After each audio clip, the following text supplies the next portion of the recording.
Eu sou Milene Cunha, sou conselheira substituta do Tribunal de Contas do Estado do Pará e presidente da Associação Nacional de Ministros e Conselheiros Substitutos dos Tribunais de Contas do Brasil, AUDICOM, e junto com a doutora Anete Carvalho, procuradora do Estado e membro do Instituto de Direito Administrativo do Estado do Pará e da PA, vamos aqui mediar esse podcast e nos colocar, mulheres, em conta com as nossas vivências reais em prol da igualdade de gênero. Para contextualizar um pouco desse nosso encontro, a Audicom tem realizado ao longo de todo esse mês de março uma série de ações que visam colocar em discussão a igualdade de gênero, as conquistas e os desafios de ser mulher em nossa sociedade. E para fechar esse mês de março com chave de ouro, nós temos aqui duas grandes mulheres para fazer parte desse debate. A vice-governadora Hanna e a deputada estadual Paula Titã, que também é procuradora da mulher na Assembleia Legislativa do Estado do Pará. Ambas vão compartilhar conosco suas vivências e experiências diante da vasta experiência que tem em aplicação de políticas públicas voltadas para a igualdade de gênero, e nós vamos aqui mediar também com as nossas experiências, né, doutora Nete? Com certeza, Milene. E para temperar esse debate, mulheres encaminharam perguntas de todas as regiões do Brasil para, junto com a experiência trazida pelas nossas convidadas, possamos também misturar um pouco das nossas experiências, tanto na nossa atuação profissional, né, doutora Nete, como também na nossa própria jornada pessoal em prol da igualdade e do nosso reconhecimento na sociedade. Então, antes da gente iniciar aqui o nosso debate, eu gostaria de propor que a gente deixasse um pouco de lado, né, os protocolos, né, os cumprimentos protocolares da nossa autoridade, para que a gente pudesse apenas falar com a autoridade da nossa condição, né, e compartilhar também as nossas visões, perspectivas e experiências em prol desse tema, que embora a gente queira trazer com uma certa leveza, acaba também sendo um tema muito profundo e muito importante para que a gente tenha realmente uma igualdade na nossa sociedade e impacta a nossa vida, não apenas no ambiente de Estado como um todo, mas também na nossa vida pessoal. E aí eu vou agora, então, passar aqui para a doutora Nete e a gente vai fazer esse bate-papo mais descontraído em relação a esse tema. Obrigada, Milene. E tirando o protocolo, não me chama de doutora Nete, né? Então, assim, é um prazer receber esse convite para estar aqui em parceria, tá, com a Audicom e pelo IDAPAR, que é um instituto que nos realmente tem muito valor, que foi criado recentemente aqui no nosso estado, que é o Instituto de Direito Administrativo do Estado do Pará. E mais prazer ainda é eu poder estar aqui com duas mulheres que me inspiram na minha carreira, na minha vida profissional, que eu sempre acompanho. Então, nesse caso, eu vou começar com as perguntas. E a primeira pergunta que eu vou fazer, tá? Vai aparecer aqui para vocês a pergunta de todas as mulheres que contribuíram para a gente conversar aqui e trocar as experiências. Então, agora eu vou começar com a primeira pergunta, tá? A pergunta é da Yara Amazônia Lins dos Santos, que é presidente do Tribunal de Contas do Estado do Amazonas. A Yara perguntou: como é ser mulher ocupando um espaço de poder predominantemente masculino? Você encontra barreiras no dia a dia? Achei uma pergunta muito interessante, porque eu acho que serve para as duas. Na verdade, serve para todas nós, né? Mas vocês que estão no meio, no cenário político, eu acho assim importantíssimo a gente saber quais são as barreiras que vocês enfrentam. Eu gostaria de saber, inclusive, se depois da lei 14.192 se tornou mais visível essa questão da violência política de gênero no cenário político. Nas campanhas, na última campanha que você fez, Paula, que você também estava grávida, se você sofreu, se você já foi interrompida, vocês duas já foram interrompidas em falas, né, em espaços de fala, ou silenciada, ou foram ouvidas, mas realmente, na realidade, efetivamente não foram escutadas. Então, eu queria saber de vocês em relação à vida de vocês. O que vocês já enfrentaram em relação a isso?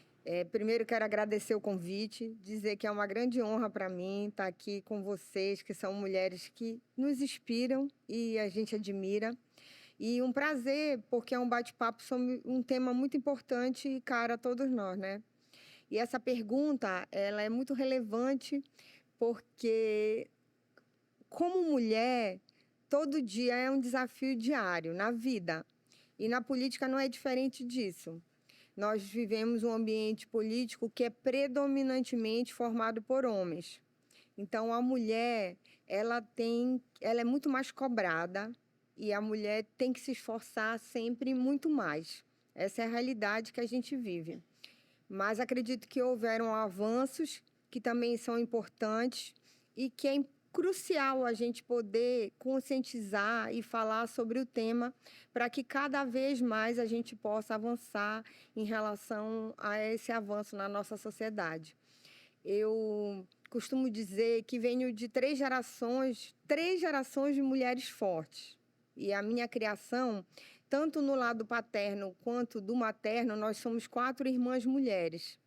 Sempre foi de que nós poderíamos ser o que quiséssemos, tanto do lado da mãe quanto do lado do pai. E que, no sentido de que o estudo nos levaria ao lugar que queríamos. Então, graças a essa criação que eu tive, a gente passa por cima das batalhas diárias. A gente respira e simplesmente faz o que precisa ser feito. Mas na minha vida toda, enquanto profissional, que estou há 30 anos no serviço público, e desde que eu comecei, eu sempre assumi cargos de chefia, cargos de gestão. E na minha lateralidade, eu não via muitas mulheres, mas sei que na política também nós temos muito que avançar em relação à quantidade de mulheres e que a verdadeira democracia, a democracia só vai ser plena quando nós tivermos igualdade também na política. Excelente colocação. E assim, eu gostaria de contribuir, né, até porque é uma pergunta que acredito que cada uma de nós tem Temos algo vivências uma a parecidas. história. compartilhar, mas em primeiro lugar quero agradecer pelo convite, a Milene. É uma honra fazer parte desse bate-papo tão inspirador ao lado de mulheres que eu também admiro, a nossa vice-governadora Hanna, a procuradora Nete. E assim, para mim, enquanto mulher na política, desde o momento da pré-candidatura, a gente já enfrenta uma série de questionamentos e desafios. Mas, no exercício do mandato, é bem mais difícil, porque a gente tem que conciliar uma jornada tripla, né? Ali, no meu caso, o trabalho na Alepa, as agendas externas, as viagens para reunir com as bases políticas E e tem tem o filho cuidado, pequeno. o cuidado com a família, família. com a casa. Eu tenho uma filha de 1 ano e 3 meses, então eu acabo me ausentando muito. E a sensação que se tem é que se a gente não conseguir conciliar todas essas tarefas, a gente não é reconhecida, a gente não é vista como competente e capaz, né, de dar conta. Então, realmente, os desafios são enormes, mas como a Hanna muito bem colocou, a gente está nessa caminhada, né, de ocupar esses espaços e de mudar também a forma de pensar da sociedade, né? Eu vejo que ocupar os espaços na política é um caminho importante. A política não só no sentido de termos mais mulheres no legislativo e no executivo, mas em todos os espaços Todos os de espaços de poder, decisão. nos conselhos, né, nos tribunais, nos 3 poderes, enfim, a gente precisa ocupar esses espaços, porque a partir disso a gente começa a transformar, né, o nosso ambiente. Então, era isso que eu queria contribuir. Assim, comentando a respeito desse assunto, como a Hanna falou e a Paula também, que nós somos muito cobradas, a gente precisa realmente, sempre parece que está em vários lugares, ocupar vários cargos juntos, paralelos, para poder ser reconhecida como uma boa profissional. Produzir o dobro, né, Produzir o doutora Nete? dobro. Produzir o dobro para ter o E- mesmo reconhecimento. E eu até destaco, que eu estava até conversando outro dia com a Paula, que é para quebrar o protocolo, né, A gente já se deputada? conhece há muito Pois tempo é. também, né, Anete? E tem um livro chamado Como Educar Crianças Femininas. E lá, nesse livro, no texto do livro, ela fala exatamente isso. A mulher poderosa, ela é o tempo todo policiada. Ela é o tempo todo questionada. Ela sorri, ela faz trabalhos domésticos, ela é humilde, ela cuida dos filhos. Enquanto que para o homem poderoso, essas perguntas nunca são feitas. Não existe esse questionamento. Então, na verdade, o que a gente chega a concluir e a refletir? É que não está se incomodando, ninguém se incomoda com o poder em si, mas se incomoda com a mulher poderosa. A Isso mulher que você com o falou é poder. bem interessante, Anete, porque, na verdade, quando a gente analisa, né, a nossa estrutura de sociedade, as estruturas de poder não foram concebidas para a existência da mulher nesses espaços de poder. Nós temos que nos adaptar a esse espaço. E a gente percebe isso muito nitidamente. Eu até estava esse dia para trás agora num evento lá no Tribunal de Contas da União, em que a jornalista, até me esqueci o nome dela, acho que eu até anotei o nome dela aqui, essa questão, a Juliana Morrone. Ela disse que para ela poder ser reconhecida no jornalismo e ganhar credibilidade no jornalismo, ela precisou modular a voz dela para um tom mais grave. Então, ela teve que fazer, né, fazer alguns tratamentos fonoaudiólogos para quê? Para chegar mais próximo de uma voz masculina para conseguir essa credibilidade. E a gente percebe que quando a mulher entra no mercado de trabalho também, né, a gente acaba aderindo muito das vestimentas masculinas, muito do comportamento masculino, e o que acaba, às vezes, sendo quase que um paradoxo, né? Porque se você também adota uma postura muito firme, aí você já ganha quase que um outro apelido, né? De uma histeria, porque, assim, nós fomos, durante séculos e séculos, de certa maneira, muito subestimadas em relação à nossa mentalidade cognitiva, e a gente foi até mesmo infantilizada, né? Porque se a gente para pensar, a alteração que foi feita, por exemplo, em relação à nossa própria capacidade civil é de 62, do Código Civil do Brasil de 1916, a gente era relativamente incapaz. Ou seja, a gente precisava da validade e autorização de um homem para adquirir bem, a gente não tinha pátrio poder em relação aos nossos próprios filhos, né? Até para trabalhar, Então, tinha que pedir tudo isso autorização do homem. influencia Há na nossa menos de psique. 100 anos a gente conquistou o direito de votar, Justamente. né? Então é muito 1932, recente, né? E para trabalhar, a gente tinha que pedir autorização do marido. Só com o Estatuto da Mulher Casada, que foi em 1962, realmente que a gente pôde trabalhar sem autorização do marido. Então, realmente é muito recente. Então, se a gente for parar para pensar, isso tudo reflete muito forte na nossa própria formação e na nossa psique, de como a gente se enxerga dentro dessa sociedade, e porque às vezes a gente tem tanta resiliência, né, de passar por determinadas situações que poderiam ser desnecessárias, mas que a gente acaba tendo que enfrentar por conta desses espaços de poder que não foram pensados e criados para serem ocupados por nós. Eu Né? acho que é isso que você está falando. Por vezes a gente nem se dá conta de tantas batalhas diárias que a gente trava, né, no dia a dia. Eu acho que o importante é que mulheres que ocupam cargos, que ocupam espaços, são inspiração para outras mulheres. E eu, na minha vida, eu renuncio a palavras e pensamentos negativos. Essa é a minha estratégia de vida. Que eu acho que a gente deve propagar que é possível, sim. E nós somos um exemplo disso, que é possível conciliar o trabalho, a vida pública, o cargo de gestão, também a família, a você cuidar da família. E é importante, eu sempre tive isso na minha vida, que você educa os filhos pelo exemplo. Então, que você está dentro de casa, simplesmente cuidando do filho, o que é importante é o filho saber que você é um exemplo na vida dele. E eu te digo isso como mãe de um menino de 26 anos e que a gente vê que deu certo a criação, e a criação dele sempre foi com uma mãe que trabalha e uma mãe que é um orgulho a gente vê que educa os filhos pelo exemplo.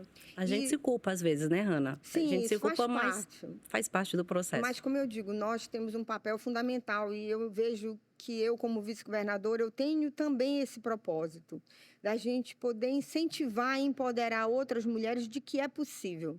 É difícil? É difícil, mas a gente tem que falar a voz de que é possível, que as mulheres precisam entender da importância de ocupar esses espaços. Eu até disse uma frase na minha posse, que eu falei que quando uma mulher ocupa uma posição de poder, não é só uma porta que se abre, é todo um horizonte que se expande, porque a gente mostra para todas as outras crianças e pessoas que é possível, que é bem isso que você está falando.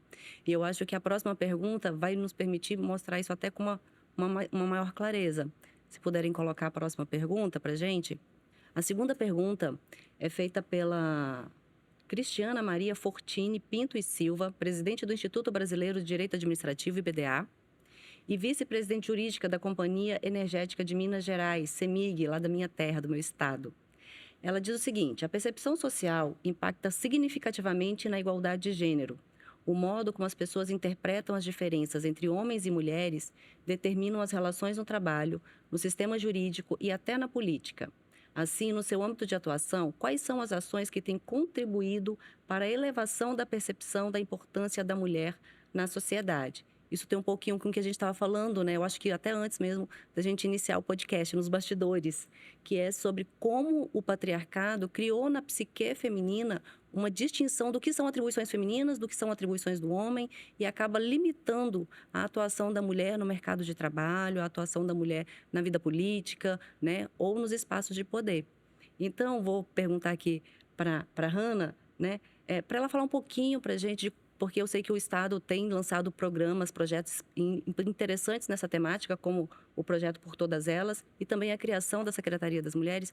Como que você acha que isso pode contribuir para a gente mudar esse padrão, né, esse padrão mental dessa diferenciação de gênero? O governo do estado ele criou a Secretaria Estadual da Mulher, que é a primeira vez que tem uma secretaria especialmente para fortalecer as políticas públicas para as mulheres. As políticas elas já existem, estão em execução, sempre estiveram em vários órgãos, mas essa secretaria foi uma estratégia e ela é bem sucedida na nossa avaliação, porque ela faz a articulação entre os órgãos para que essas políticas públicas sejam uma prioridade inicialmente e também que elas trabalhem de forma articulada, de modo transversal. Então, você tem uma secretaria dedicada ao fortalecimento e à priorização dessas políticas, tem ajudado com que os projetos voltados para a mulher possam sair do papel mais rapidamente. E neste ano, agora no Dia da Mulher, nós inauguramos a sede da Secretaria da Mulher, totalmente estruturada, com uma equipe dedicada. Também nós criamos o Observatório contra a Violência das Mulheres, que ajuda a você ter os dados de forma sistematizada e você possa, inclusive, avaliar as próprias políticas públicas para ver se elas estão bem sucedidas, se elas de fato têm o que se espera delas, se na ponta elas estão acontecendo da forma que elas foram planejadas. Então, tudo isso vem fortalecendo o trabalho feito para as mulheres. Então, tem muitos programas que eu poderia citar aqui, mas eu vou citar os mais recentes, que é a criação da Secretaria da Mulher, e também o projeto Por Todas Elas, que inclusive a Anete pôde participar conosco. Nós iniciamos, ela vai ser feita de forma itinerante em todas as regiões do estado. A nossa deputada Paula também esteve conosco. Presente. Falou tão bonito no evento, viu, deputada? E segundo ela, foi tudo improvisado, né? Porque ela disse que não estava preparada para falar e falou aquilo tão maravilhosamente bem. Quando a pessoa fala bem sempre, né? É o que eu falo. Gentiliza. Então, foi muito bacana porque é um projeto nosso que empodera as mulheres, que qualifica as mulheres para que elas assumam o protagonismo, não apenas das suas vidas, que é muito importante, mas também o protagonismo político. Então, além disso, nós temos ações de saúde e também fortalecemos a questão do empreendedorismo da mulher. Eu acredito muito que a autonomia financeira é um pilar fundamental da igualdade da nossa sociedade. Porque através da autonomia financeira, e que eu sempre coloco isso, a mulher pode ser o que ela quiser, ela tem que ter oportunidade. E através do empreendedorismo, hoje, mais da metade das empresas abertas no Pará, elas são lideradas por mulheres. E isso é um dado muito importante, porque o governo do estado tem várias linhas de crédito, como o Empodera, do Banpará. Nós temos o Crédito Cidadão, que é também do governo do estado, que oferece linha de crédito para pequenas empreendedoras. E o Por Todas Elas, ele veio fortalecer a autoestima da mulher. Foi um evento tão bonito e eu fiquei muito impressionada com a quantidade de mulheres que participaram do debate mesmo. Nós demos palestras que foram desde a violência política contra a mulher, como a mulher se defender da violência política. Também demos palestras, bate-papo sobre marketing digital político e que foi muito bacana, porque hoje em dia a gente vive nesse meio que é dinâmico e nós temos que preparar a mulher também para que ela esteja, né, nesse ambiente digital, que é muito importante para que a gente possa colocar nossas ideias. Então, o governo do estado tem programas voltados para as mulheres, para fortalecer a autoestima da nossa mulher. Isso é muito importante no dia a Para dia. estimular, né? Para estimular a que elas mulher entrem na política, entre no cenário dizer que o político, governo do estado está ao lado delas. Então, que né, está acolhendo, está mostrando o terreno que tem, por isso que o marketing digital também foi importante, né? Para elas se sentirem, as pessoas que têm interesse, dizer assim, poxa, olha, tá aí, tem um caminho. nós Vou temos que preparar a mulher, qualificar a mulher, qualificar a mulher. para que ela se sinta forte para Acredite entrar. na capacidade dela. Acredite nessa capacidade. Então, além dela ter mulheres que as inspirem, que eu sempre falo isso, que é uma grande responsabilidade nossa, de ter essa narrativa positiva. Isso é muito importante para mim na vida, a gente ter uma narrativa positiva. E quando eu sempre falo, nós não somos coitadinhas, nós mulheres. Nós somos preparadas para tudo. Nós somos fortes. O que a gente precisa é ter incentivo de acreditar na gente mesmo. E Então, oportunidades também. Incentivo E e oportunidade. oportunidades. E aí isso fortalece a mulher como um todo. Então, trabalhar a autoestima, o empoderamento dessa mulher, a saúde mental da mulher. A gente vive numa sociedade onde, além da questão física, a gente tem que cuidar da saúde mental. E o Por Todas Elas, ele tem esse objetivo, você empoderar e você mostrar para a mulher que é possível ela estar na vida pública, na vida política, e ela também ter um negócio para buscar a sua autonomia financeira. Isso é essencial. O programa, na verdade, o projeto, né, Por Todas Elas, empodera essas mulheres, capacita e as torna candidatas competitivas para que elas possam concorrer nas eleições em pé de igualdade com os homens, né? Eu sempre digo, a gente não quer números por números, nós não queremos ser cota nas eleições, nós queremos de fato competir por uma vaga, ocupar esses espaços. Então eu parabenizo o governo do estado, a nossa vice-governadora, a secretária das Mulheres, Paula Gomes, né, que tem feito um grande trabalho nesse sentido de empoderar, capacitar, porque esse é o caminho para que de fato nós tenhamos oportunidades e possamos ocupar esses espaços. E na Assembleia Legislativa a gente está indo na mesma direção, no mesmo caminho, posso dizer assim. Nós criamos um grupo de trabalho que já fez várias reuniões, inclusive a ANET participou de alguns debates conosco, e o intuito principal do GT é mapear, avaliar São e vários propor temas políticas diferentes. públicas para as mulheres. Porque o que a gente observa, a nossa legislação é muito vasta, porém ela foi pensada por homens, né? Então a gente precisa buscar todas essas leis, revisitar essas leis, revisá-las e lançar a perspectiva feminina, o olhar feminino para essa legislação. E não só para a mulher se adequar àquilo que o homem criou. Que seja criada a partir, né, da do perspectiva olhar da da mulher. E a gente tem feito isso no GT, além do observatório que já foi criado. Eu fiquei extremamente feliz, porque, sem dúvidas, é um marco também na construção dessas políticas públicas, porque a gente precisa fazer política com base em dados e evidências, né? Não é no achismo. Então, o observatório vem para trazer dados da violência de gênero, dados nos diversos eixos referentes aos direitos das mulheres, que vai nos dar um caminho, que vai nos dar um norte do que nós devemos fazer daqui para frente, né? Do que precisa ser criado, do que precisa ser construído. E nos nossos GTs se falou muito sobre a necessidade de criação do observatório, e eu fiquei muito feliz quando o governo do estado tomou essa iniciativa e criou, porque de fato vai ser uma base de dados para a construção de novas políticas públicas para o futuro.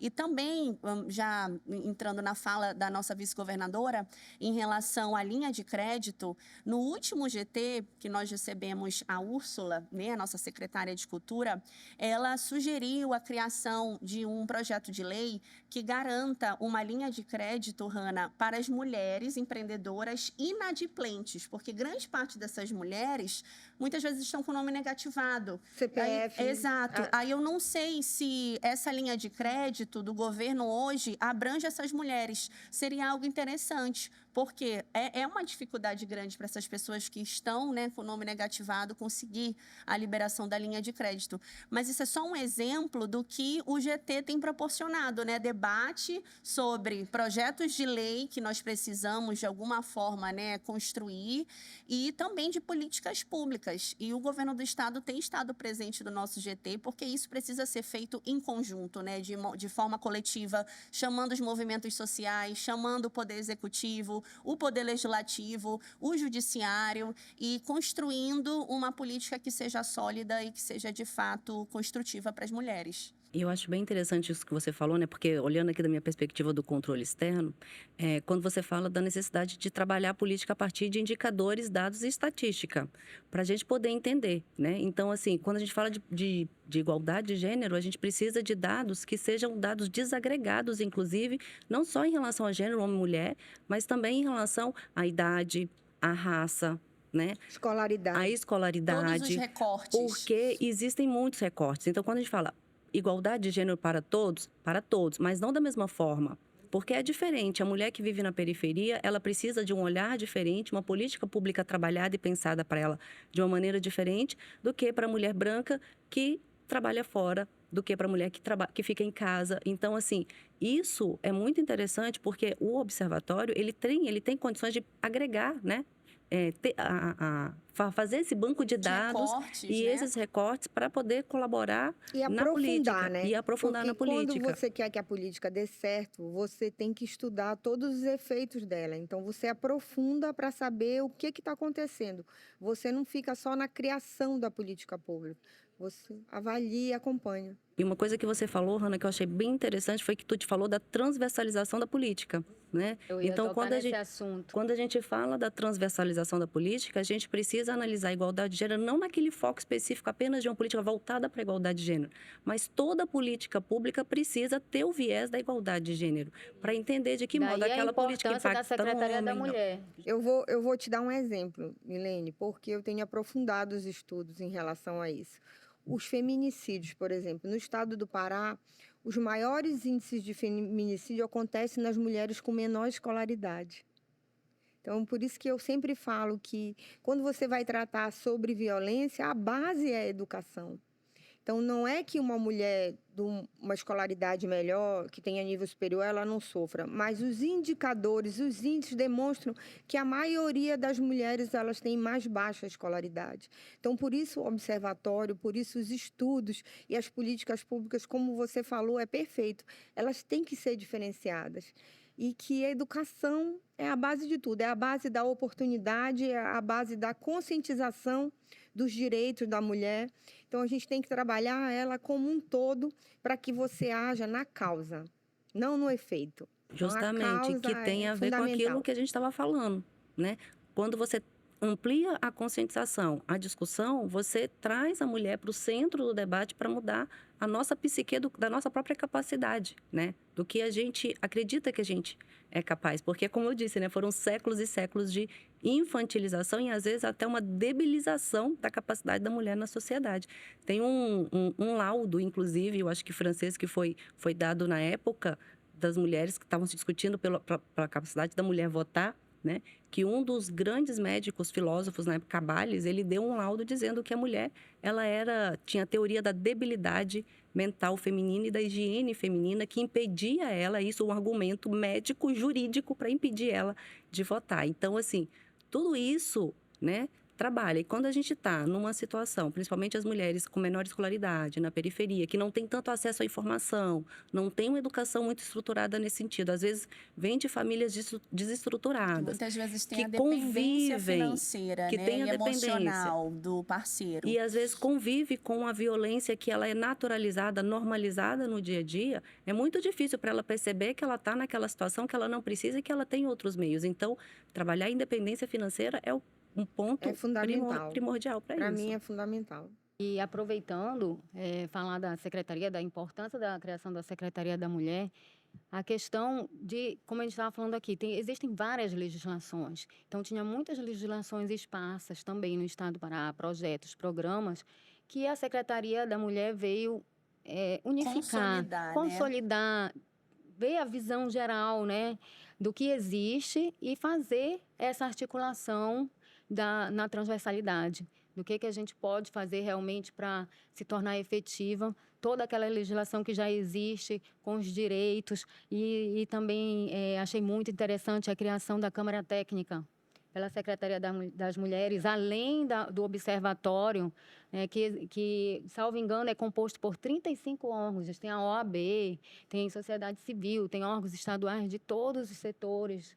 Então, a transversalidade estão agora elaborando o Pacto Estadual de Enfrentamento e Prevenção à Violência das Mulheres. Então, acho assim, importantíssima essa criação. Assim, o governo do Pará está de parabéns, a gente, a nossa vice-governadora à frente, apoiando aí a causa das mulheres. Eu acho fantástico pensar nisso e no empoderamento das mulheres, como esse projeto, né, por todo o Pará, porque eu digo que o empoderamento feminino, ele, na verdade, ele tem tudo a ver com a sororidade. Por quê? Porque nós todas juntas, né, nós somos mais fortes. E, com isso, a gente realmente pode fazer um movimento modificativo, né, de transformação, se nós estivermos juntas. E a gente tem que ser farol para as outras mulheres, né? Ser luz para as outras mulheres, para que elas... Exatamente, tem que acabar com essa fala que mulher não apoia mulher. É aquele mito ou realidade, a rivalidade entre as Que a mulher mulheres? não Para mim é apoia um a mulher. mito. Existem mulheres e mulheres. Né? Assim Porque como também tudo isso é construído dentro... Sim, e assim, a gente quer mulheres que defendam as pautas femininas, né? Não adianta também ser mulher só, gente. Tem que defender as pautas das mulheres, né? Porque a gente fala muito, né, de que é importante ter uma representatividade maior na política, mas eu acho que essa representatividade tem que ser tanto quantitativa quanto qualitativa. Né? Queremos mulheres que defendam as nossas bandeiras, que estejam preparadas para esse combate que não é fácil. E, para isso, o governo do estado tem criado programas e mecanismos, iniciativas que são fundamentais para empoderar essas mulheres e para que elas possam nos representar da melhor forma, né? Mulheres despertas, né, Paula Titão? Eu falo mulheres despertas porque, quando a gente fala do machismo, do patriarcado, normalmente a gente sempre tem a figura do masculino. Mas, na verdade, às vezes, quando a gente não está desperta, a gente acaba reproduzindo alguns desses padrões. E isso é muito importante, principalmente quando a gente está criando os nossos filhos e tal, e às vezes tem a menina, o menino, e aí você já vai criando uma diferenciação e tudo começa na base. Na né? educação. Na educação, dos meninos e meninas. como ela bem colocou. E principalmente dos meninos, dos homens. Os homens têm que ser trazidos para o centro do debate, como você colocou, Anete. A gente conversou, né? Que eles precisam participar desse processo. Eles não têm que é sair uma da luta, zona de conforto. não é uma luta só das mulheres, não é um movimento só das mulheres. É da sociedade. Os homens, é da sociedade. Inclusive, a ONU disse, né? A igualdade de gênero, a desigualdade de gênero é questão de direitos humanos, né? Então, se você tem um ser humano numa situação de discriminação, você não tem uma justiça social. Você está numa posição que não é apenas uma discussão meramente de homem e mulher, não é uma rivalidade, não é uma competição. É, na verdade, uma união para que a gente realmente esteja numa sociedade mais evoluída, mais justa, mais igualitária, né? Então, é todo esse contexto, assim. Então, agora nós vamos para a terceira pergunta, que foi feita pela Cristina Andrade Melo, procuradora do Ministério Público de Contas do Estado de Minas Gerais. O Objetivo de Desenvolvimento Sustentável 5, estava falando da ONU agora, da ONU enuncia alcançar a igualdade de gênero e empoderar todas as mulheres e meninas. Uma das orientações é garantir a plena participação das mulheres na liderança e na tomada de decisões. Para isso, além das políticas públicas voltadas para tal objetivo, sabemos que é preciso haver uma mudança de mentalidade no âmbito social e doméstico, principalmente. Parceiros que compartilham os cuidados com os filhos e as atividades domésticas são essenciais nesse contexto. Como vocês enxergam essa questão e como pensam que chegaremos ao final da Agenda de 2030? O Estado possui ações efetivas voltadas a esta questão? Sim. Nós temos um projeto que é o maior projeto de inclusão social do país, que são as nossas usinas da paz. Só no ano de 2023, mais de 1 milhão de mulheres foram atendidas na usina da paz. E a usina da paz, ela é usina porque ela é no conceito de uma fábrica. Ela é uma fábrica de oportunidades. E ela foi pensada inicialmente como uma atuação complementar à segurança pública do Estado, implantada nos 9 territórios que eram mais violentos na nossa capital e em outros municípios do entorno. E ela se transformou num grande instrumento de inclusão social, de oportunidade para as famílias. Então, quando me perguntam o que eu mais gosto nas usinas da paz, é que ela cuida da família como um todo. Ela cuida desde a criança até aquele idoso. E ela cuida através de cursos, através do esporte, porque o esporte salva muitas pessoas, salva muitas vidas. Então, lá nós temos complexo esportivo nas nossas usinas da paz. Nós temos cursos de capacitação para os nossos jovens, para as nossas mulheres. Nós temos teatro também, a expressão cultural, ela é importante para o ser humano, não só para descobrir talentos, mas também para trabalhar o ser humano enquanto pessoa, né, no completo da questão. Então, as usinas da paz são um grande instrumento de transformação na sociedade. E 70% dos atendimentos, como eu falei, são realizados para as mulheres. Então, a gente sabe que as famílias são formadas aqui, no Brasil como um todo, de muitas mães solo.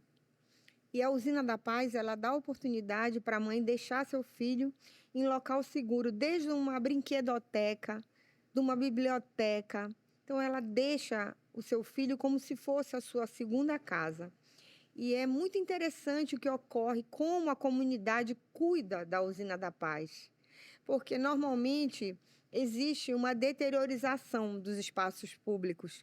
E na Usina da Paz, isso não ocorre. As pessoas cuidam dela como se fosse a sua segunda casa. E ela cuida da família. Então, a gente sabe que a sociedade ela precisa desse cuidado. E a Usina da Paz é um projeto dos mais transformadores que nós temos no Brasil.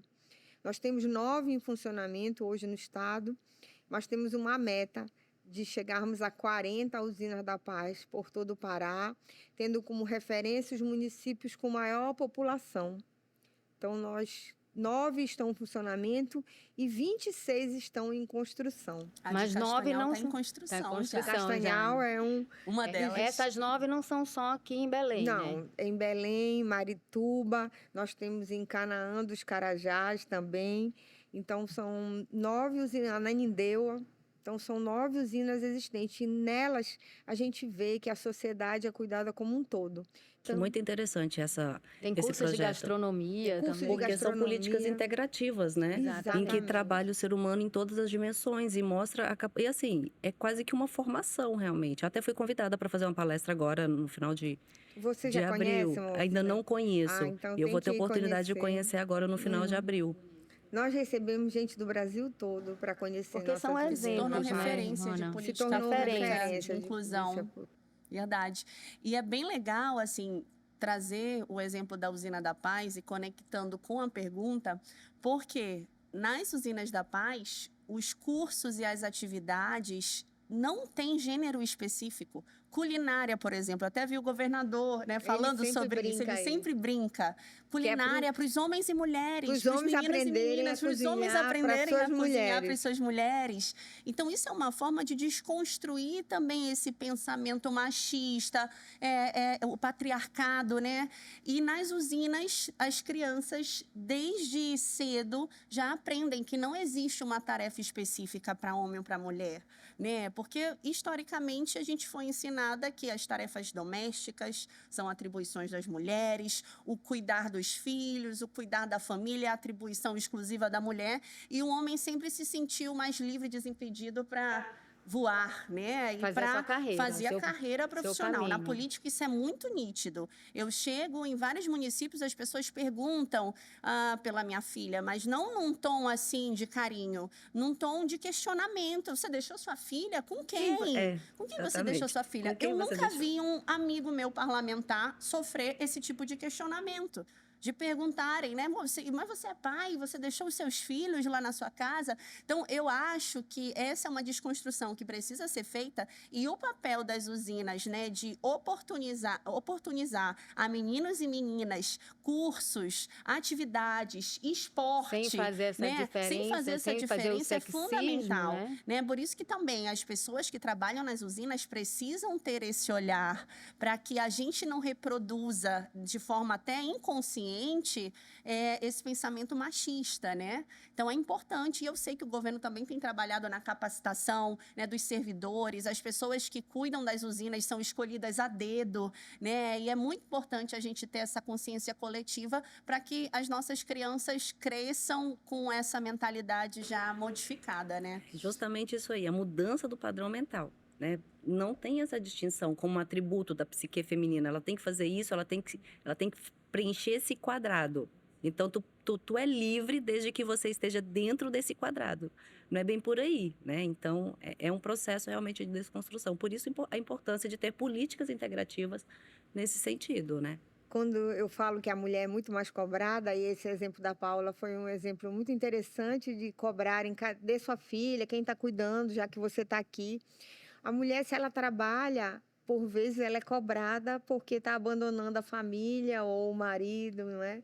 E se ela não trabalha, ela é Ela cobrada também, cobrada. do tipo, ela não faz nada. Hã? A gente é Como cobrada se de também os qualquer trabalhos jeito. Ela domésticos depende do não marido. fossem, Uhum. né, reconhecidos. Reconhecidos. Como se a gente ficar em casa Às vezes cuidando são bem e mais é uma opção cansativos. que também tem que ser respeitada, E né? tá tudo bem, E tá mas tudo bem, o eu que não acho. dá é para impor, Não, né? não dá para impor e tem que ser respeitado. Você querer diminuir o trabalho doméstico também, achar. A gente vê muito isso na justiça, né? De homens que querem se negar a pagar a pensão, né, para os filhos e justificam. Mas ela só cuida dele, ela não faz nada. Pô, cuidar de um filho, de uma casa, dá muito trabalho, né? E se você oferecer para o homem a pensão para ele cuidar, ele não vai querer, não. Não vai É muito querer. raro. Não vai dar muito conta. raro isso, verdade. E eu acho que isso leva a gente agora para a quarta pergunta, né? Então, olha, a quarta pergunta vem lá do Rio Grande do Sul, lá da outra ponta do país, né? A Daniela Zago Gonçalves da Cunda, ela é conselheira substituta do Tribunal de Contas do Estado do Rio Grande do Sul. E ela diz o seguinte: o caminho da emancipação feminina passa pela conquista de direitos e pela prevalência da igualdade de oportunidade entre os sexos na família e na sociedade. Como o Estado pode atuar positivamente para o alcance desses direitos? E aí eu acho interessante isso que ela pergunta, porque tem a ver com o que a gente estava falando aqui agora, né?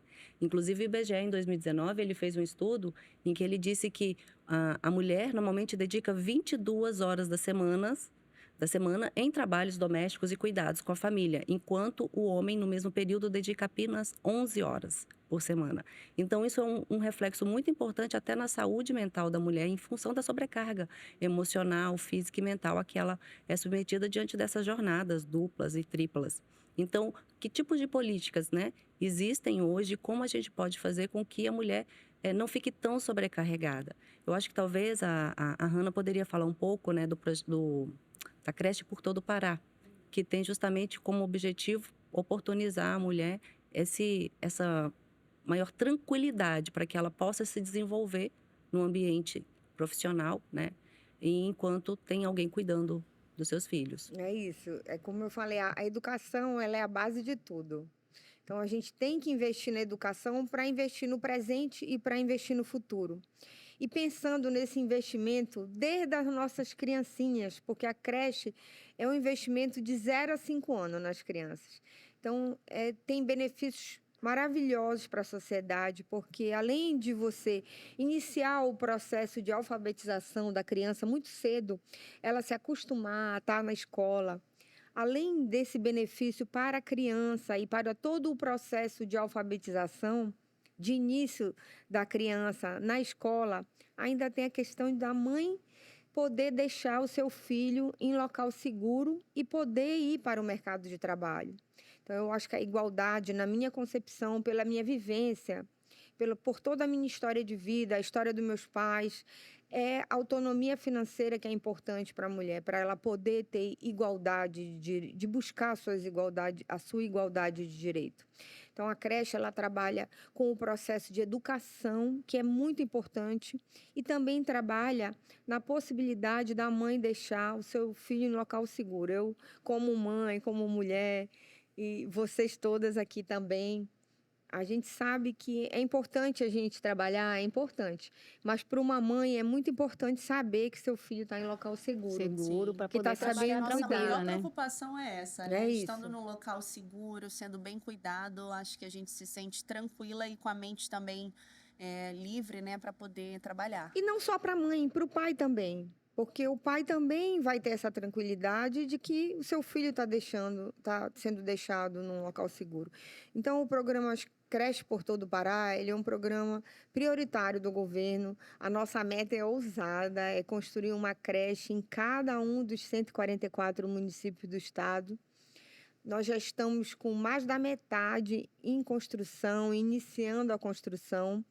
É um projeto de presente e de futuro, porque nós temos muitos benefícios com a geração de emprego nos municípios onde essa obra é feita, porque você aproveita a mão de obra local, e a gente sabe que a construção civil é um dos grandes geradores de emprego. Então, é aquele projeto que todo mundo ganha. Ganha a criança, ganha a mãe, ganha o emprego e ganha a sociedade. Então, a gente fica muito feliz de estar investindo seguramente no futuro da nossa sociedade paraense. Para ter uma sociedade mais justa e mais igualitária, que tenha essa igualdade de gênero no mercado de trabalho, né? Quem ganha é a sociedade, quem ganha é o país com isso, sem dúvida nenhuma. E a mulher, para ser encorajada a vir para o mercado de trabalho, a ocupar esse espaço, ela tem que ter a tranquilidade Ela para tem que ter deixar o filho. estrutura, Tem que ter a né? Ela tem que ter estrutura, um que é amparo, aquilo uma que a rede gente de está apoio, falando, porque que nem todas têm. isso encoraja Sim. a mulher, estimula a mulher a ir para o mercado de trabalho. A creche representa esse olhar pela primeira infância e pelas mulheres, né? Então, eu estou ansiosa para poder levar essas creches por todos os municípios que a gente tem base política, viu, minha vice-governadora? Então, agora a gente vai para a nossa quinta pergunta. Foi feita pela Alda Magalhães de Carvalho, conselheira substituta do Tribunal de Contas do Estado de Pernambuco. A Alda fala: a Constituição Brasileira de 1988 foi essencial para superar leis discriminatórias existentes anteriormente no país e possibilitar um processo de revisão da legislação nacional. Mas a realidade é complexa e, mesmo diante dessas leis, há desigualdades, práticas discriminatórias e violências de gênero que persistem e continuam prejudicando as pessoas e os grupos sociais. Quais medidas e políticas públicas existentes para mudar essa realidade? Acho que a Hannah também pode falar em relação a isso para a gente, quais são as políticas públicas que existem nesse sentido, depois da Constituição de 88. Eu acho que um grande avanço em termos de legislação para a mulher foi a Lei Maria da Penha, inegavelmente. É uma lei E que muito ano passado a gente importante. teve uma alteração, né, nela, nas medidas protetivas, aí se tornou mais rápido, fundamental. Também acho que uma lei muito importante é a da igualdade salarial entre homens e mulheres, que é um avanço importante. E o Não é Não também é uma legislação também que protege a mulher. E em termos de política pública do Estado, nós temos um programa para a mulher que é o chamado Pró-Mulher. É um programa muito importante de proteção, de repressão e de orientação para a mulher, para que a gente possa garantir que os direitos da mulher sejam respeitados. Esse programa Pró-Mulher é um programa que em 2 anos já atendeu milhares de mulheres em situação de violência doméstica. É um programa que é utilizado através do 190, que é hoje um telefone de socorro para as mulheres. Mas o que ele tem de diferente? Nós capacitamos os agentes para poder fazer o atendimento específico para a mulher. Porque se você ligava para o 190, podia ser desde um assalto ou qualquer ocorrência. E hoje em dia, quando se trata de violência doméstica, nós temos mais de 1.000 agentes policiais preparados para aquele atendimento da mulher. Além disso, nós temos um símbolo do programa, que são as viaturas rosas. Eu ia perguntar né? isso, são os Olha, carros acabei de rosas que anotar vão. da Eu Patrulha também Maria ia da Penha perguntar. e da DEAN Virtual, que Isso. recentemente a vice-governadora Perfeito. anunciou, né, que Também- também vai ao encontro do que a gente está Também é conversando. muito importante a nossa delegacia virtual, que hoje em dia todo mundo tem acesso ao celular. Então, nós não conseguimos chegar em todos os municípios com uma delegacia presencial específica para a mulher. Nós temos, mas a delegacia virtual, ela vem imediatamente, você tem que utilizar a tecnologia a seu favor. A gente tem que, o mindset tem que funcionar para a gente poder mais rapidamente implantar políticas públicas que tenham retorno imediato para a mulher. Então, esperar as construções das delegacias em todos os municípios é um processo demorado, não é um processo Médio e longo rápido. prazo, né? Então, por que não usar a tecnologia imediatamente a favor da mulher? Já que todo mundo, a nossa vivência diária é através de um computador, através de um celular, não é verdade? Porque quando a mulher está numa situação de risco, né, a vida não pode esperar, né? E é muito rápido. E ela precisa, às vezes, ser resgatada, ser tirada daquilo ali de uma forma imediata. Então, de fato, isso é fundamental. Inclusive, existiram, agora trazendo aqui um pouquinho para o controle externo, foram realizadas agora no ano de 2020 a 2022, algumas auditorias operacionais por alguns tribunais de contas do país, em que eles visavam justamente analisar a infraestrutura e a estrutura de apoio da mulher nas delegacias e nos centros também de acolhimento da mulher, né? Porque às vezes a mulher ela pode escolher, às vezes não tem para onde ela ir, né? Então ela é acolhida em um centro até que ela consiga uma outra colocação, uma outra residência para ela, quando ela está diante assim de uma agressão, alguma coisa. Aí tem outra legislação que garante, né, esse acolhimento. direito, é o aluguel social para mulheres vítimas de E violência muitas mulheres doméstica, não que sabem. foi sancionado. Muitas não E sabem, a muitas gente não precisa sabem que elas conscientizar têm e direito a divulgar. isso, que elas têm direito Foi a esse inserida na Lei acolhimento. Maria da Penha, né? Foi recentemente, inclusive. Recentemente, ano passado, E muitas E não tem também o programa Acolhe, salvo engano, né? Tem Que o tem programa. que o Estado acolhe em redes de hotéis.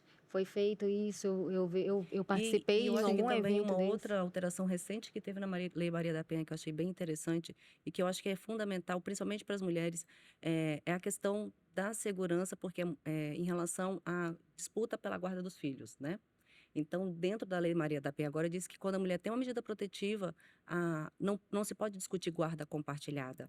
Então, isso acaba sendo importante para o emocional e, às vezes, até para o encorajamento da mulher de sair diante daquela situação que ela está vivenciando, que às vezes ela suporta, né? Ela tolera por conta dos filhos. E aí essa alteração vem trazer o quê?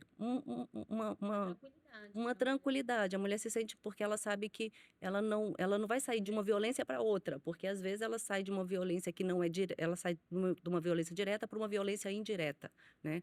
Em função da relação que precisa se manter em função dos filhos. Então, isso também foi uma alteração interessante, né? Muito. A nova lei de licitações em contratos também trouxe agora uma alteração que as empresas que vão ser contratadas, elas têm uma cota para contratar essas mulheres que foram vítimas de violência doméstica. Então, também muito interessante, que estimula, né? Porque a maioria das mulheres violentadas, elas ficam com vergonha de entrar de novo no mercado de trabalho e de serem acolhidas. Então, essa cota também que a nova lei de licitações trouxe, eu achei muito interessante, muito importante Então, para a um gente. conjunto de leis que ampara A essas Constituição de mulheres. 88, eu acho que ela é o nosso principal marco para que a gente estabelecesse a igualdade. Eu gosto muito de estudar história, eu gosto sempre de buscar a origem das coisas. E aí, estudando sobre isso, eu fui descobrir que, na verdade, para que a gente estivesse aqui agora falando sobre isso e discutindo, teve um bloco de 25 parlamentares, que foi chamado na época da Constituinte de Lobby do Batom. Sim. Né? Porque eram 26, na verdade, mas uma delas depois assumiu a Secretaria de Cultura de São Paulo, então ficaram 25. E foram elas as responsáveis por apresentar as emendas que acabaram sendo aceitas na Constituição de 88. Então, 80% das emendas apresentadas por elas foram incorporadas na Constituição de 88. Então, assim, eu falo que elas abriram um caminho para a gente, né? E elas apesar de serem eleitas de várias regiões diferentes, de vários partidos, de várias ideologias, vivências, experiências, elas se uniram em prol de uma agenda em comum. Então, elas votaram em bloco. E isso foi muito determinante para que a Constituição de 88 estabelecesse as cláusulas de igualdade. E, a partir disso, todas as leis que nós temos Depois aprovadas dela, em E a decorrência disso. Já são em importância da decorrência. participação feminina na política, né? Mesmo sendo a Na minoria, pensam, construção 25 das mulheres políticas fizeram uma públicas grande diferença no Congresso. inclusivas, né, Sim. das mulheres. Então, isso realmente é muito interessante. E agora a gente vai para a nossa última pergunta. Quem fez foi a conselheira substituta Patrícia Sarmento dos Santos. E ela disse: na sua concepção, a legislação hoje existente no Brasil é capaz de promover a redução das disparidades de gênero? Como você avalia os resultados das ações realizadas em defesa das mulheres? Então, acho que é um pouco daquilo que a gente falou, né? A gente teve muitas evoluções normativas, a Constituição de 88 é determinante para isso, mas a gente ainda tem muitos efeitos reais que não se concretizaram. A exemplo disso, a gente está falando agora há pouco, né, da questão da equidade salarial, mas na realidade, na prática, as mulheres ganham 24% a menos que os homens diante do mesmo cargo. Então, assim, o que a gente pode fazer? É isso. Aí, como eu falei, a mulher, ela é capaz de tudo. O que a gente tem é que dar oportunidade para aquela mulher poder viver a sua vida plena. E a mulher, ela não tem que ser, de nenhum momento, achar que ela não é capaz. Isso é muito importante, que a gente possa levar essa mensagem para a mulher, que ela tem os seus direitos garantidos e que o governo do estado do Pará está ao lado dessa mulher. Mulher nenhuma pode sofrer violência, a mulher tem que ser bem tratada. E ela tem que saber que ela tem com quem contar no momento que ela precisa, não apenas com proteção, com prevenção e com combate à violência contra a mulher, mas, como eu sempre falo, principalmente com oportunidade daquela mulher se colocar no mercado de trabalho, porque isso vai ajudar muito a que ela tenha a sua independência financeira e, com isso, ela possa estar no lugar que ela quiser estar. Então, o governo do estado trabalha com esse empoderamento da mulher, com que ela acredite e que a gente possa fornecer os meios para que ela consiga estar no lugar que ela quiser, que mulher pode estar no lugar que quiser. E as mulheres precisam participar desse processo de elaboração e criação das leis, né? Como já foi dito aqui no nosso bate-papo, o Brasil tem um excesso de leis, né, eu diria. Eu acho que o problema não está na falta de leis, na ausência de leis, e sim na ausência de lançar uma perspectiva de gênero na produção dessas leis. E, para isso, precisamos da participação feminina, né? Que daqui para frente a gente possa estar não só revisando a legislação já existente e... A exemplo da Lei Maria da Penha, é uma das legislações mais reconhecidas mundialmente, né? É uma legislação excelente, claro, ela tem que estar aliada à prática e ao cumprimento, que aí já vem uma outra questão. Não adianta também a gente criar leis sob a perspectiva de gênero, se elas não forem cumpridas, executadas, fiscalizadas. Esse também é um papel que não é só do poder público, é de toda a sociedade. Fiscalizar o cumprimento, informar as mulheres dos direitos delas. Muitas desconhecem todas essas leis que a gente está trazendo hoje na conversa. Muitas desconhecem, por isso é importante o trabalho de conscientização, campanhas educativas, campanhas preventivas, para que as mulheres tenham conhecimento e se apropriem, né, dos seus direitos e possam cobrar. Porque se elas não sabem, se elas desconhecem, como é que elas vão se impor e cobrar, né, o cumprimento daquele direito? Então, eu vejo que nós estamos no caminho, sim, de aprimoramento dessa legislação. A Assembleia Legislativa vem fazendo a sua parte através da Procuradoria da Mulher, e a criação do GT foi pensada com esse objetivo de podermos mapear e consolidar essas leis e lançar o olhar feminino, né, na construção de novos projetos de lei. Nós somos 7 dos 41 deputados, né? Somos uma bancada feminina bastante unida feminista, e a gente vem, assim, dedicando o nosso mandato, a gente vem dedicando esforços para que a legislação também do Estado do Pará esteja cada vez mais robusta e mais efetiva em relação aos direitos das mulheres. Essa releitura eu vejo que é muito importante, inclusive o Poder Judiciário também está fazendo isso com decisões, com jurisprudências, está fazendo uma releitura das decisões sob a perspectiva das mulheres, de gênero, inclusive tem um protocolo do Conselho Nacional de Justiça também, que impõe que as decisões agora sejam feitas com base no protocolo para a perspectiva de gênero. Então, para mim, isso é importantíssimo, pegar toda a legislação que existe já e fazer uma Fazer releitura. esse estudo, né? Fazer a esse releitura, estudo, propor mudanças, emendas, pra né? gente Como foi deixar- feito pela bancada, né? Ali no momento da criação da Constituição Federal, né? De 88, e lançar isso para que a gente tenha mudanças. para as mulheres deixarem de se adequar e começarem a ser incluídas, né? Nas políticas públicas e na forma de, na verdade, que elas participem da criação da da criação, exatamente. Que elas Desde possam a- ter Porque voz, né? ninguém melhor que a mulher sabe o que a mulher precisa, né? E que elas participem da criação, da execução Então, e da avaliação. isso Da mesmo. avaliação, Né? exato. Porque elas que vão sofrer. Então, eu penso assim, que é um trabalho colaborativo e cooperativo de todas as instituições envolvidas. Tanto de quem aprova as leis, tanto de quem executa as políticas Quanto dos públicas. órgãos fiscalizadores também. Tanto Poder por quem Judiciário. Poder orienta, Judiciário, por quem orienta. os E também tribunais de contas. e justamente, os tribunais de contas podem ser muito parceiro nisso. Inclusive, a OLACEF recomenda, né, que os tribunais de contas atuem em duas vertentes nessa questão da igualdade de gênero.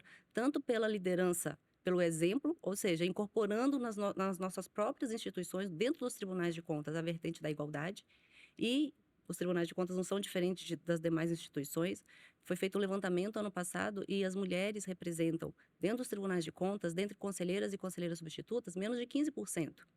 Do corpo de magistrados dos tribunais de contas. Então, é uma perspectiva muito baixa. E qual é o impacto disso? Quando chega para a gente avaliar uma política pública, quando a gente está analisando alguma conta, o viés feminino, o olhar feminino diante daquela política não existe.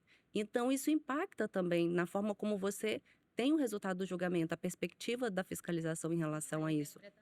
E o outro viés é que a gente realize as fiscalizações não só com foco na questão da igualdade de gênero em relação à política específica da igualdade de gênero, mas que a gente tente analisar uma fiscalização pela transversalidade do gênero nas políticas públicas como um todo. A política da educação, da saúde, por exemplo, a gente teria que ter, e aí o executivo também poderia trabalhar em parceria com os tribunais de contas para desagregar esses dados por gênero, por idade, por cor, por escolaridade, para que a gente possa cruzar com outras informações e verificar de que modo que aquela política pública está impactando os homens, está impactando as mulheres negras, as mulheres brancas, né? As mulheres com deficiência. Então, assim, a orientação é que a gente atue sempre de forma colaborativa. E aí eu acho que sim, a gente vai conseguir, de fato, alavancar muito maior e fazer com que a igualdade seja real e não somente formal, né? Substantiva. E pegando o seu gancho em relação à saúde, eu quero dizer que a gente fica muito orgulhoso. Nós vamos ter o primeiro hospital público voltado exclusivamente à saúde da mulher. É o Hospital da Mulher, que agora, no primeiro semestre deste ano, já vai ser entregue para toda... Neste semestre, para a nossa população feminina. Então, é um hospital... Onde vai ser, Hannah? É na Gentil Bittencourt. É um hospital dos mais modernos hospitais públicos do país, com toda a tecnologia, com toda a infraestrutura. É um prédio lindo e, com certeza, nós vamos ter serviços de qualidade para as nossas mulheres. E quero dizer que eu sou uma otimista de natureza. Eu tenho certeza que a gente está avançando cada vez mais e o fato da gente estar aqui discutindo, conversando, o que há anos atrás não parecia normal.